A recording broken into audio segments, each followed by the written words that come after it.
This is a real story of my childhood. And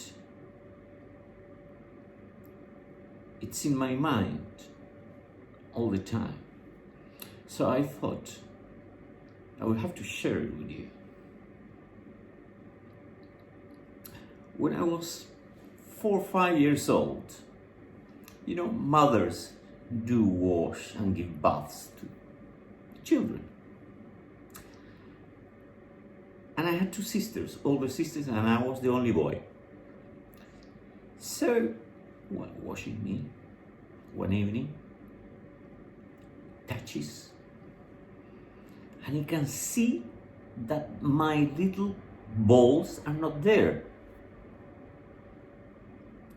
So she panics and she takes me to the doctor. 2 or 3 days later. It's called Dr. Seresnik. I still remember. Beautiful little street in the center of Santiago. And he was our family doctor. Treated everyone. I have to say that my mother was very good looking. You know, green eyes, tall, beautiful nose, very sensual lips, and very tall, taller than my father. When they got married, she had to sit and my father stand up to be nearly at the same height. And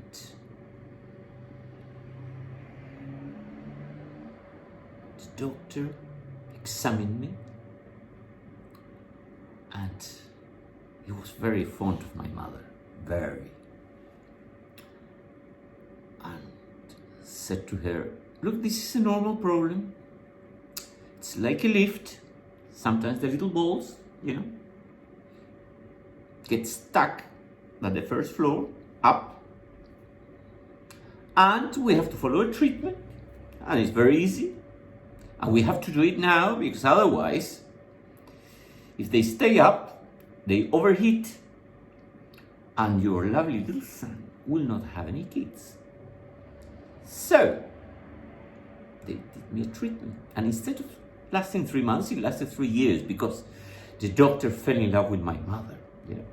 So every time he touched my balls, probably he was looking at the bosom of my mother. She was called Regina. Regina en español. Señora Regina, we're treating me. And the treatment continued. And yes, the balls dropped. I have 5 sons. Good job, doctor, good job. Now, the story doesn't finish there. My mother got obsessed with my little cocos. And she was from Transylvania, so she didn't speak Spanish with the correct accent. Like I'm talking to you, you know, with an accent. Obviously, I can talk a little bit better, but no, I'm not going to put an accent. I don't want to talk like Prince Charles, really, with emotional constipation. That would be me. So, continue the story. She always told me, tú tienes tu cerebro en los cocos. You have your little brain in your balls. So it was clear to me, you know, that for the rest of my life I would suffer like that, you know. The blood wouldn't reach the brain and I would have problems with women. And so it happened, really. Divorced twice, and that's another story. So, I started school, and my little coquitos dropped, so she had to protect them. And as she said, this is a veridico. This is a true story. I haven't invented anything. So she was a very good knitter. She knitting all day and night. Well, she decided to knit 3 underpants.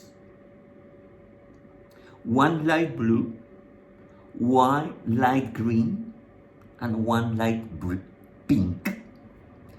And it had two pompons.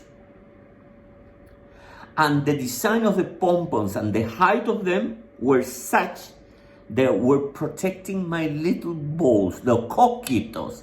So when I went, to play football with my friends, and from some mistake, instead of kicking the ball, they could kick the pompons instead, my coquitos, my balls.